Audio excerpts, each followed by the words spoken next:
എല്ലാവർക്കും നമസ്കാരം. പുതിയ വീഡിയോയിലേക്ക് സ്വാഗതം. 2019 നരേന്ദ്രമോദി സർക്കാർ രണ്ടാമതും അധികാരത്തിൽ വന്നപ്പോൾ അവിടെ പാർട്ടി പ്രവർത്തകരെ അഭിസംബോധന ചെയ്ത് സംസാരിക്കുന്ന വേളയിൽ അമിത്ഷാ ഒരു കാര്യം പറഞ്ഞിട്ടുണ്ടായിരുന്നു. അത് നമ്മുടെ ലക്ഷ്യം പൂർണ്ണമാകണമെങ്കിൽ ഒഡീഷ, ബംഗാൾ, കേരളം, തമിഴ്നാട് ഈ 4 സംസ്ഥാനങ്ങളിൽ BJP അധികാരത്തിൽ വരണം. എന്നാൽ മാത്രമേ ആ പാർട്ടിയുടെ പൂർണ്ണ ലക്ഷ്യം പൂർത്തിയാവൂ എന്നാണ് അമിത്ഷാ പാർട്ടി പ്രവർത്തകരോട് പറഞ്ഞത്. അതിപ്പോൾ ഒഡീഷയിൽ നല്ല ഭൂരിപക്ഷത്തിൽ BJP അധികാരത്തിൽ വന്നു. അവിടെ ഭരണത്തിൽ ഇപ്പോൾ BJP ആണ്. ഇപ്പോൾ ബാക്കി 3 സംസ്ഥാനങ്ങൾ ബംഗാൾ, തമിഴ്നാട്, കേരളം. അതിൻ്റെ ബംഗാളിൻ്റെ രണ്ടാം ഘട്ട ഇലക്ഷൻ, അവസാനത്തെ ഇലക്ഷൻ 29-ാം തീയതിയാണ്. തമിഴ്നാടും കേരളത്തിലും ഇലക്ഷൻ ഓൾറെഡി കഴിഞ്ഞു. റിസൾട്ടിന് വേണ്ടി വെയിറ്റ് ചെയ്യുകയാണ്. അപ്പോൾ ഇവിടെ ഇപ്പോൾ നടക്കുന്ന വലിയൊരു ടോക്ക് എന്താണെന്ന് വെച്ച് കഴിഞ്ഞാൽ ബംഗാളിൽ BJP എന്ത് തന്നെയാലും അധികാരത്തിൽ വരും. കഴിഞ്ഞ 10-15 വർഷമായിട്ട് മമതാ ബാനർജി എന്ന് പറയുന്ന രാജ്യവിരുദ്ധ ആ സ്ത്രീ ഭരിച്ച് കുളംതോണ്ടിരിക്കുകയാണ്. സമസ്ത മേഖലയിലും കുളംതോണ്ടിരിക്കുകയാണ്. തീവ്ര ഇസ്ലാമിസ്റ്റുകൾ, ഏകദേശം 80ഓളം മണ്ഡലങ്ങൾ ഇസ്ലാമിസ്റ്റുകളാണ് വിധി നിർണ്ണയിക്കുന്നത്. അവരുടെ പിന്തുണ കൊണ്ട് മാത്രമാണ് ഈ മമതാ ബാനർജി അവിടെ ഭരിച്ചു പോകുന്നത്. ഈ 15 വർഷക്കാലം ബംഗാളിനെ 30 വർഷം CPM പോലും ചെയ്യാൻ പറ്റാത്ത മുടിപ്പിച്ച കാര്യമാണ് ഈ മമതാ ബാനർജി അവിടെ ചെയ്തു കൂട്ടിയത്. അപ്പോൾ ഇപ്പോൾ ട്രെൻഡ് എന്തായാലും BJP അവിടെ ഒരു BJP സർക്കാർ ഉണ്ടാകുന്ന കാര്യത്തിൽ ഒരു സംശയമില്ല. അപ്പോൾ ഞാൻ പറഞ്ഞു വരുന്നത് ഈ ബംഗാളിൽ ആരായിരുന്നു താരപ്രചാരകൻ? അതായത് ഒരുപാട് റാലികൾ, ഏകദേശം 120ഓളം റാലികൾ നടത്തിയ ഒരാളാണ് യോഗി ആദിത്യനാഥ്. മോദിക്ക് പോലും അത്ര നടത്താൻ പറ്റിയില്ല. അപ്പോൾ താരപ്രചാരകരായിട്ട് BJP കൊണ്ടു നടന്നത് അസം മുഖ്യമന്ത്രി ഹിമന്ത ബിശ്വ ശർമ്മയാണ്, പിന്നെ യോഗി ആദിത്യനാഥ്. അതിൽ യോഗി ആദിത്യനാഥ് ഏകദേശം 90-120 റാലികൾ വരെ യോഗി ആദിത്യനാഥ് പങ്കെടുത്തിട്ടുണ്ട്. ചില റാലികളിൽ ഈ റാലികളിലൊക്കെ ചില ഓൺലൈനായിട്ട് യോഗി ആദിത്യനാഥ് പങ്കെടുത്തിട്ടുണ്ട്. അപ്പോൾ വലിയ രീതിയിലുള്ള സ്വീകാര്യതയാണ് യോഗി ആദിത്യനാഥിനെ ബംഗാളിൽ കിട്ടിക്കൊണ്ടിരിക്കുന്നത്. അപ്പോൾ അവിടുത്തെ ബംഗാളിലെ ഇന്ത്യയിലെ ഒരു സംസ്ഥാനത്തും ഇപ്പോൾ ഇല്ലാത്തൊരു ട്രെൻഡാണ് യോഗിക്ക് വേണ്ടിയിട്ട് ബംഗാളിൽ നടന്നുകൊണ്ടിരിക്കുന്നത്. അതിപ്പോൾ നോക്കുകയാണെങ്കിൽ മോദിയെക്കാട്ടും ആൾക്കാർ റിക്വസ്റ്റ് ചെയ്യുന്നത് യോഗി ആദിത്യനാഥിനെ പ്രചാരണത്തിന് കിട്ടാൻ വേണ്ടിയാണ്. അതുകൊണ്ടാണ് ബംഗാളിൽ വലിയൊരു വികാരം ആഞ്ഞടിച്ചിരിക്കുകയാണ്. യോഗി ആദിത്യനാഥിൻ്റെ ഒരു വികാരം ആഞ്ഞടിച്ചിരിക്കുകയാണ്. അതെന്താണ് കാരണം എന്ന് വെച്ചാൽ ഇപ്പോൾ അവിടെ ജനങ്ങൾ തന്നെ വിചാരിക്കുന്നത് യോഗി ആദിത്യനാഥ് ആയിരിക്കും നമ്മുടെ മുഖ്യമന്ത്രി എന്ന രീതിയിലുള്ള വലിയൊരു ഒരു അന്തരീക്ഷം അവിടെ ഉണ്ടാക്കിയെടുക്കാൻ BJPക്ക് സാധിച്ചു. അതിന് ഏറ്റവും പ്രധാനപ്പെട്ട കാരണം എന്താണെന്നറിയോ? അതായത് ഈ 15 വർഷമായിട്ട് എല്ലാ സമസ്ത മേഖലയിലും പ്രത്യേകിച്ച് സ്ത്രീ സുരക്ഷയുമായി ബന്ധപ്പെട്ട് വലിയ പരാജയം. അത് സ്ത്രീകൾക്ക് പുറത്തിറങ്ങാൻ പറ്റാത്ത അവസ്ഥയാണ്. ഒരുപാട് ആർജിക്കർ മെഡിക്കൽ കോളേജിൽ ഡോക്ടർ പോലും ബലാത്സംഗം ചെയ്ത് കൊല്ലുന്നൊരവസ്ഥ ഉണ്ടായി. അപ്പോൾ അതിൽ ഉൾപ്പെട്ട പ്രതികളെ പോലും, എല്ലാ മുസ്ലിങ്ങളായ പ്രതികളെ പോലും സംരക്ഷിക്കുന്ന നിലപാടാണ്. ഞാൻ നേരത്തെ പറഞ്ഞ മാതിരി 80ഓളം സീറ്റുകളാണ് ഈ തീവ്ര ഇസ്ലാമിസ്റ്റുകൾ. ഇത് നിർണായകമാണ്. അപ്പോൾ ഇവരുടെ സ്വാധീനം എന്തായാലും വേണം. അപ്പോൾ ഒരു പ്രതിസ്ഥാനത്ത് ഒരു മുസ്ലിം വന്നു കഴിഞ്ഞാൽ ഒന്നും ചെയ്യുന്നില്ല എന്നുള്ള ഒരു വലിയ രീതിയിലുള്ള ഒരു പരാതി അവിടെ ജനങ്ങൾക്കിടയിലുണ്ട്. അപ്പോൾ പ്രത്യേകിച്ച് സ്ത്രീ സുരക്ഷ, ക്രമസമാധാനം തകർന്നു. അത് ബംഗ്ലാദേശിൽ നിന്ന് കുടിയേറി വന്ന ആൾക്കാരൊക്കെ ഹിന്ദുക്കളെ തെരഞ്ഞു പിടിച്ച് ആക്രമിക്കുക, അവരുടെ സ്ഥാപനങ്ങൾ ആക്രമിക്കുക, സ്ത്രീകളെ ആക്രമിക്കുക, വലിയ രീതിയിലുള്ള ഡാമേജുകൾ ഉണ്ടാക്കുക, അത്രയെല്ലാം കാര്യങ്ങൾ ചെയ്തുകൊണ്ടിരിക്കുകയാണ്.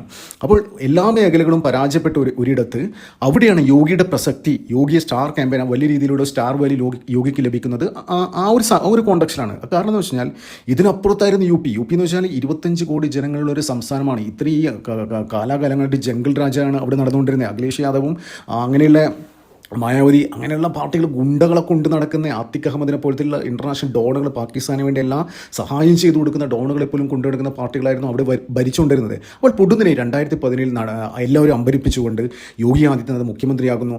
6 മാസം കൊണ്ട് തന്നെ ഏകദേശം 90ഓളം ഗുണ്ടകളെ വെടിവെച്ച് കൊല്ലുന്നു. അത്ര വലിയ വലിയ കാര്യങ്ങൾ അവിടെ ചെയ്യുന്നു യോഗി ആദിത്യനാഥ്. അതെന്ന് വെച്ചാൽ ക്ലീൻ ആക്കുന്നു. 5 വർഷം കൊണ്ട് UP ക്ലീനാക്കി. ഗുണ്ടകളൊക്കെ കുറേ ആൾ ജയിലടിച്ച്, കുറേ ആൾ ഫിനിഷ് ചെയ്തു. അപ്പോൾ സ്ത്രീകൾ, യോഗി ആദിത്യനാഥിനെ പറഞ്ഞിട്ടുണ്ട്, സ്ത്രീകളുടെ ഞങ്ങളുടെ സഹോദരിമാരുടെ ദേഹത്തോ അമ്മമാരുടെ ദേഹത്തോ ഒരു കൈ പതിഞ്ഞു കഴിഞ്ഞാൽ അവന് യമലോകത്തിലെ ടിക്കറ്റ് ഞാൻ ബുക്ക് ചെയ്ത് തരും എന്നാണ് യോഗി ആദിത്യനാഥ് അസംബ്ലിയിൽ അടക്കം പറഞ്ഞത്. അപ്പോൾ സംഗതി വളരെ സത്യമാണ്. UP എന്ന് വെച്ച് കഴിഞ്ഞാൽ മുമ്പ് പകല് പോലും ആർക്കും സ്ത്രീകൾക്ക് പോലും കയറി ചെല്ലാൻ പറ്റാത്ത ഒരു നാടായിരുന്നു. പക്ഷേ ഇപ്പോൾ എന്താ അവസ്ഥ? ഇന്ത്യയിലെ തന്നെ ഏറ്റവും കൂടുതൽ വികസനം, ഇൻവെസ്റ്റ്മെൻറ്റൊക്കെ വരുന്നൊരു സംസ്ഥാനമായി മാറിയിരിക്കുകയാണ് UP മോഡൽ. മുമ്പ് 2014 2012 BJP ആരംഭിച്ച ക്യാമ്പയിൻ ഉണ്ട്, അതായത് ഗുജറാത്ത് മോഡൽ ഓഫ് ഡെവലപ്മെൻറ്റ്. അത് പറഞ്ഞിട്ടാണ് നരേന്ദ്രമോദി പ്രധാനമന്ത്രി സ്ഥാനത്തായത്. അപ്പോൾ അതേപോലെ തന്നെയാണ് യോഗി ആദിത്യനാഥും വലിയ രീതിയിലുള്ള പോപ്പുലാരിറ്റി കൈവരിച്ചുകൊണ്ടിരിക്കുകയാണ്. പ്രത്യേകിച്ച് അവിടെ നടപ്പിലാക്കിക്കൊണ്ടിരിക്കുന്ന ക്രമസമാധാനം, പിന്നെ വികസനങ്ങൾ, ഇൻവെസ്റ്റ്മെൻറ്റ് വരുന്നു. ഒരുപാട് വിദേശ കമ്പനികൾ, ഇപ്പോൾ സാംസങ്ങിൻ്റെയൊക്കെ ഡിസ്പ്ലേ യൂണിറ്റ് ചൈനയിൽ നിന്ന് മൊത്തം ഷിഫ്റ്റ് ചെയ്ത് നമ്മുടെ നോയിഡയിലേക്കൊക്കെ ആണല്ലോ.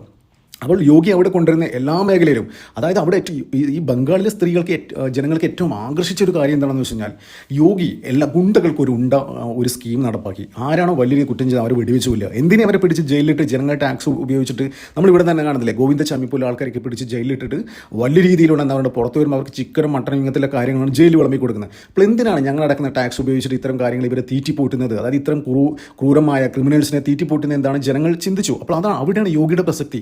ജനങ്ങൾ ആഗ്രഹിക്കുന്ന കാര്യം, ജനങ്ങൾ എന്താണോ ആഗ്രഹിക്കുന്നത് അത് യോഗി UP-യിൽ നടപ്പിലാക്കി. അതായത് ചില ഗുണ്ടകളെ വെടിവെച്ച് ഫിനിഷ് ചെയ്തു. അത്തരം കാര്യങ്ങളാണ് ചെയ്തത്. ചിലയെല്ലാം മിക്ക ഗുണ്ടകളെ അങ്ങനെയാണ് ചെയ്തത്. അപ്പോൾ സമാനമായ രീതിയിൽ അത്തരത്തിലുള്ള ഒരു മുഖ്യമന്ത്രിയാണ് ബംഗാളിലെ ജനങ്ങൾ ആഗ്രഹിക്കുന്നത്. നമുക്ക് ക്രമസമാധാനം വേണം, ഞങ്ങളുടെ പെൺകുട്ടികൾക്ക് സ്വസ്ഥതയോടെ ഇറങ്ങി നടക്കാൻ പറ്റണം. പിന്നെ പെൺകുട്ടി രാവിലെ വീട്ടിൽ നിന്ന് പുറത്തോട്ട് പോയി വൈകുന്നേരം വീട്ടിലോട്ട് തിരിച്ചു വരുന്ന ഒരു ആദ്യമായിരിക്കും അച്ഛനമ്മമാർക്ക്. ആദ്യം ഉണ്ടാകാൻ പാടില്ല. അപ്പോൾ യോഗിയെ പോലെ ഒരു മുഖ്യമന്ത്രി ബംഗാളിൽ വേണം എന്നാണ് ബംഗാളിലെ ജനങ്ങൾ പറഞ്ഞത്. ഈ അടുത്ത കാലത്ത് ഈ ബംഗാളിലെ ഇലക്ഷൻ്റെ 1ാം ഘട്ട പോളിംഗ് അവസാനിച്ചപ്പോൾ വലിയൊരു വീഡിയോ വൈറലായിരുന്നു.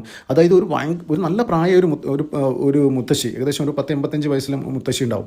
അപ്പോൾ 2 പേരും 2 കൈയും പിടിച്ച് നടന്ന് മെല്ലെ മെല്ലെ നടന്നിട്ടാണ് വോട്ട് ചെയ്യാൻ വരുന്നത്. അപ്പോൾ സംസാരത്തിലേക്ക് നല്ല ക്ലാരിറ്റി ഉണ്ടായിരുന്നു ആ മുത്തശ്ശിക്ക്. അപ്പോൾ ഒരു മീഡിയ പ്രവർത്തകൻ ചോദിക്കുന്നുണ്ടായിരുന്നു, എന്തിനാണ് ഇത്ര കഷ്ടപ്പെട്ട് ഇവിടെ വന്ന് വോട്ട് ചെയ്യുന്നത്? അപ്പോൾ ആ അമ്മമ്മ കൊടുത്ത മറുപടി എന്താണെന്ന് വെച്ച് കഴിഞ്ഞാൽ, ഞങ്ങൾക്ക് ശാന്തിയും സമാധാനവും വേണമെന്ന്. അപ്പോൾ ഇതിൽ തന്നെ ബംഗാളിലെ വോട്ടിങ്ങിൻ്റെ ആ ഒരു പാറ്റേണിൻ്റെ പിക്ചർ ശരിക്കും കിട്ടിയിരിക്കുകയാണ്. നിങ്ങൾ ശ്രദ്ധിച്ചോ, ബംഗാളിലെ ആദ്യഘട്ട പോളിംഗ് എന്ന് വെച്ച് കഴിഞ്ഞാൽ ഏകദേശം 152 മണ്ഡലങ്ങളിലേക്കാണ് അവിടെ വോട്ടെടുപ്പ് നടന്നത്.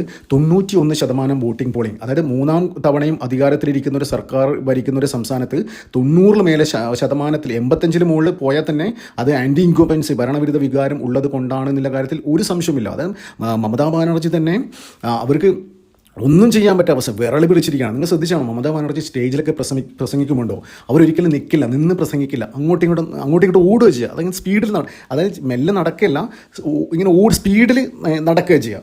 അതിനർത്ഥം തന്നെ അവരുടെ പല പല കാര്യങ്ങളും മറച്ചു വെക്കാൻ വേണ്ടിയിട്ടാണ് ഇത്തരം ഒരു സൈക്കോളജിക്കൽ മൂവ് അവർ ചെയ്തുകൊണ്ടിരിക്കുന്നത്.